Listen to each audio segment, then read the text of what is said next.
পুরো ভালোভাবে সিদ্ধ হয়েছে কিনা। হ্যাঁ, খুব ভালোভাবে রান্না হয়ে গেছে। এবার যে আমি সুজিটা রেখেছি সেই সুজিটা আমি দিয়ে দেবো।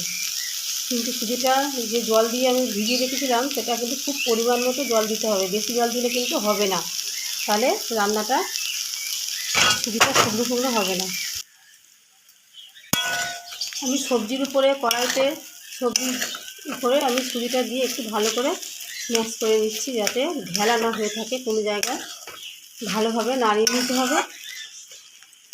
নাড়ানোর পর এবারে আমি একটু কাজু বাদাম কুচি দিয়ে দিচ্ছি। আপনারা চাইলে কাজু বাদাম কিশমিশও দিতে পারেন, এটা খুব ভালো টেস্ট হয়।